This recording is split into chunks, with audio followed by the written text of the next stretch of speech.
O cheiro do mar estava sempre presente na vida de João. O vento carregava o aroma de peixes frescos, sal e redes úmidas. Desde pequeno, ele se acostumou ao balanço do barco e ao som das ondas batendo contra a madeira. Seu pai, Zebedeu, era um pescador respeitado, dono de um pequeno negócio que sustentava a família. Seu irmão mais velho, Tiago, já tinha braços fortes de tanto puxar redes pesadas, e João sabia que seu futuro seria o mesmo: acordar antes do sol nascer, jogar as redes no mar da Galileia e vender o peixe no mercado de Cafarnaum. Mas João sempre foi diferente. Enquanto os outros pescadores falavam alto, contavam histórias exageradas e discutiam preços, ele gostava de observar. Ficava olhando o céu ao entardecer, ouvindo os mais velhos contarem sobre os tempos de Moisés, sobre os profetas e a promessa de que um dia o Messias viria. Será que esse dia estava perto? Se você gosta de histórias e é fascinado por profecias e mistérios do fim dos tempos, não perca nosso e-book Bem-vindo ao Apocalipse. Pegue seu exemplar agora mesmo no link na descrição do vídeo. Seu coração se agitava quando pensava nisso. Ele ouvia falar de um homem chamado João Batista que pregava às margens do Rio Jordão. Diziam que era um profeta, um enviado de Deus. E João queria saber mais. Certo dia, convenceu Tiago a ir com ele até onde esse pregador falava. Ao chegar, viu uma multidão reunida, ouvindo atentamente aquele homem de roupas simples e voz poderosa. João sentiu algo diferente. Suas palavras tinham peso. Ele falava de arrependimento, de um reino que estava chegando. E então, de repente, João Batista parou de falar. Olhou além da multidão, fixou os olhos em um homem que se aproximava e apontou: "Eis o Cordeiro de Deus, que tira o pecado do mundo." João sentiu um arrepio percorrer seu corpo. Quem era aquele homem? O que João Batista queria dizer com aquilo? Sem hesitar, ele começou a segui-lo.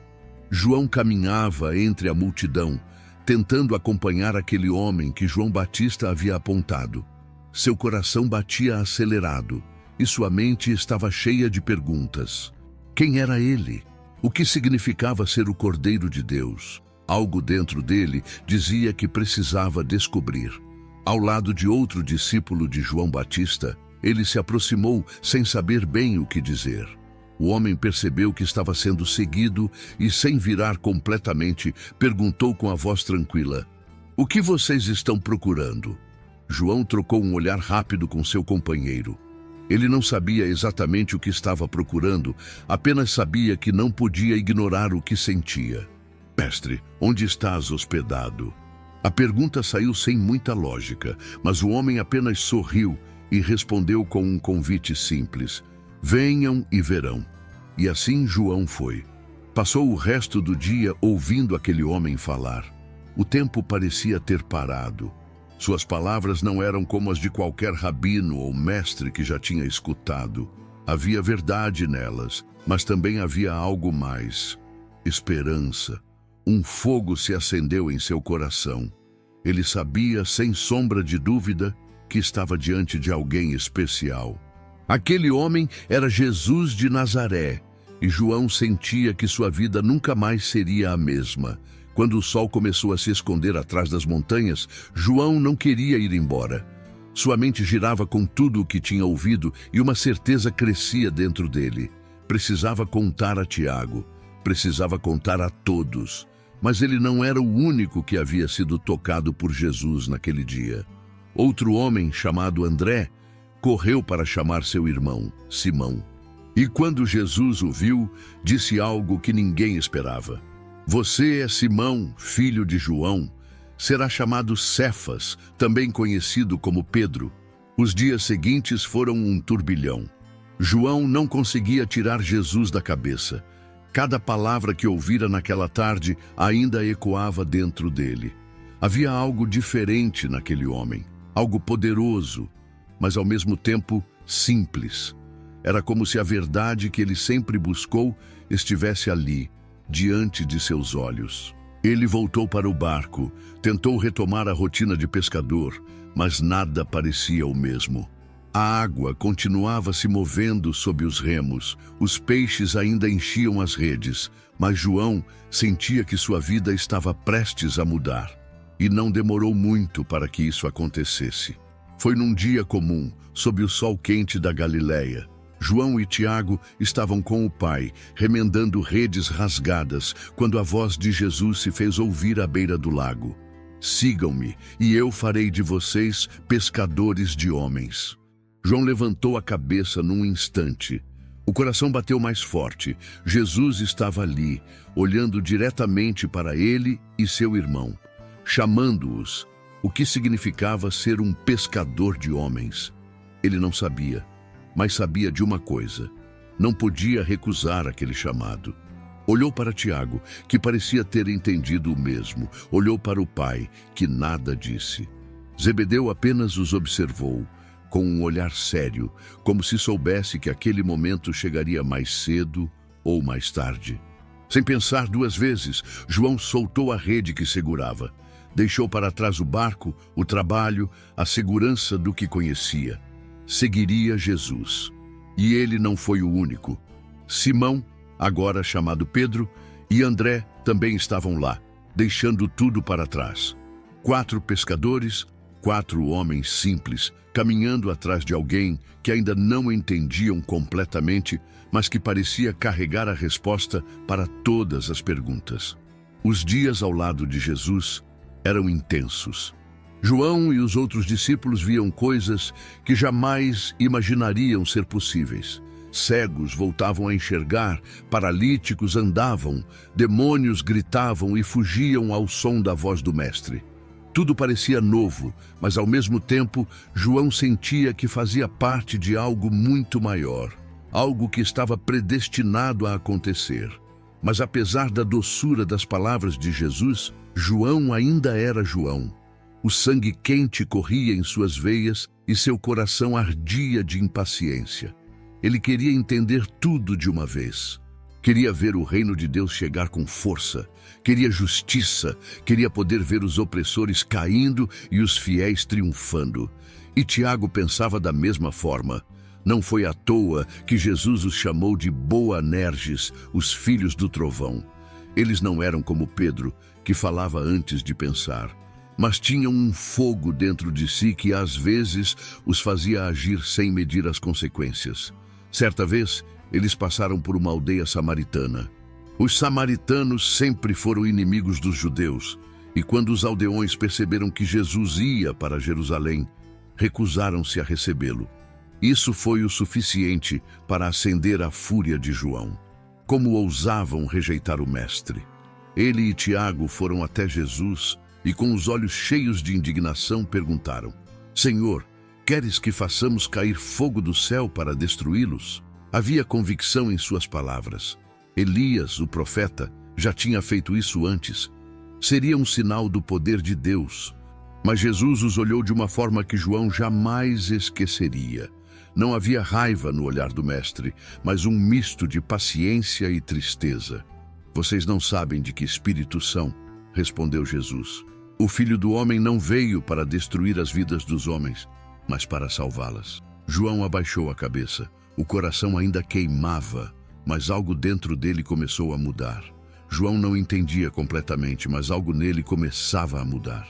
A fúria que antes queimava como fogo, agora dava espaço para uma chama diferente, uma chama que aquecia, mas não consumia. E sem que percebesse, ele foi ficando cada vez mais próximo de Jesus. Havia algo entre os dois que era difícil de explicar. Pedro era o impulsivo, aquele que sempre falava primeiro, que se lançava nas águas antes de ter certeza de que conseguiria andar sobre elas.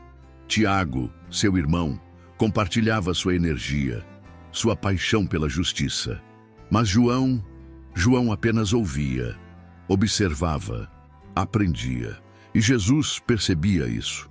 Não era coincidência que João estivesse presente nos momentos mais íntimos do Mestre. Ele viu a filha de Jairo voltar à vida quando todos já haviam perdido a esperança. Subiu a montanha quando Jesus se transfigurou diante deles, brilhando como o sol, conversando com Moisés e Elias. Foi com Pedro e Tiago ao jardim do Getsêmani, quando o próprio Filho de Deus tremia de angústia e suor misturado com sangue escorria de sua testa. E havia algo mais. Na última ceia, quando todos estavam sentados ao redor da mesa, inquietos, tentando entender o que Jesus queria dizer sobre traição e sofrimento, João estava ao lado de Jesus, tão próximo que inclinou a cabeça sobre o peito do mestre. Ali, onde podia ouvir os batimentos do coração que em poucas horas seria perfurado. Ele não sabia, mas aquele momento ficaria gravado para sempre em sua memória. O calor daquele instante, a suavidade da voz de Jesus, a promessa de que ele não os deixaria sozinhos. João não sabia ao certo o que estava por vir, mas sentia que algo sombrio se aproximava. As palavras de Jesus durante a última ceia ainda ecoavam em sua mente. Traição, sofrimento, morte. Ele queria acreditar que tudo daria certo, que o mestre encontraria um jeito de reverter aquela situação como tantas outras vezes. Mas naquela noite, no Getsêmani, viu algo diferente. Jesus estava aflito, orando ao Pai como nunca antes. E então vieram os soldados, o barulho das espadas, a luz das tochas, o beijo traiçoeiro de Judas. O caos se espalhou. Os discípulos fugiram. João correu, o medo agarrando seu peito como garras afiadas. Mas algo dentro dele o fez parar. Ele não podia abandonar Jesus. Não agora. Mantendo-se nas sombras, seguiu de longe, testemunhando cada passo da condenação do mestre. O cheiro de sangue e suor enchia o ar. Gritos e insultos ecoavam pelas ruas estreitas de Jerusalém. O peso da cruz arqueava os ombros de Jesus, e cada passo parecia arrancar um pedaço de sua força. João seguia de perto. O mundo ao seu redor parecia borrado, distante. Tudo que ele via era o mestre cambaleando, sendo açoitado, empurrado, caindo sob o peso da madeira áspera. Ele nunca imaginou que as coisas terminariam assim. Havia visto Jesus acalmar tempestades, expulsar demônios, trazer mortos de volta à vida. Como agora, o mesmo homem que curou tantos, que trouxe esperança, estava sendo tratado como um criminoso. Os outros discípulos fugiram. O medo os engoliu na escuridão, e João não podia culpá-los. Mas algo o prendeu ali. Talvez fosse a promessa silenciosa feita naquela noite na última ceia. Talvez fosse o olhar de Jesus que, mesmo em meio à dor, ainda carregava um amor profundo. Então, no Monte do Gólgota, João ficou ali, impotente, vendo os soldados pregarem as mãos e os pés do mestre na cruz. Cada golpe do martelo fazia seu corpo estremecer, e ao lado dele, uma presença familiar. Maria, a mãe de Jesus. Seu rosto estava pálido, os olhos marejados, mas não havia revolta, apenas uma dor que nenhuma palavra poderia descrever. Foi então que Jesus ergueu a cabeça com dificuldade. Seus olhos encontraram os de João. Mesmo ali, à beira da morte, ele pensava nos outros. Sua voz saiu fraca, mas carregada de autoridade. Mulher, eis aí o teu filho.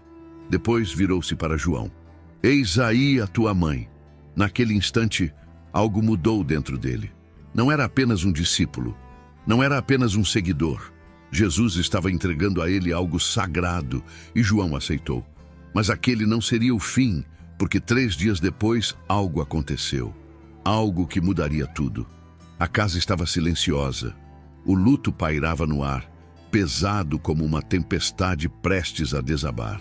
João sentia o peso do cansaço no corpo, mas o que doía de verdade era a ausência. Jesus estava morto. Ele viu com os próprios olhos, viu o sangue escorrer, viu o último suspiro, viu quando perfuraram seu lado com a lança. Agora, tudo parecia sem sentido. O mestre que prometeu vida, que falou de um reino eterno, havia sido sepultado atrás de uma pedra fria. E o que restava? Apenas medo e incerteza. Até que, na madrugada do 3º dia, a porta se abriu com força. Maria Madalena entrou ofegante, com os olhos arregalados e a voz trêmula. O túmulo está vazio. João se levantou num sobressalto. Vazio? Como assim? Antes que pudesse pensar, suas pernas já estavam em movimento. Pedro também se ergueu e juntos dispararam pelas ruas ainda escuras de Jerusalém. Corriam como se a própria vida dependesse daquilo. O coração de João martelava em seu peito. Ele chegou primeiro. Ficou parado na entrada do túmulo, respirando com dificuldade, enquanto Pedro, sem hesitar, entrou. João o seguiu logo depois. O que viu ali fez seu corpo gelar. O corpo de Jesus não estava lá. Apenas os lençóis de linho, dobrados no lugar onde ele havia sido colocado. E então algo tomou conta dele. Era como uma onda invadindo seu peito, uma certeza inexplicável. Ele acreditou. Não entendeu completamente como, nem o que aquilo significava, mas sabia que não era o fim. Não podia ser. E então João viu, não um túmulo vazio, mas algo além. Dias depois viu com os próprios olhos, ouviu com os próprios ouvidos.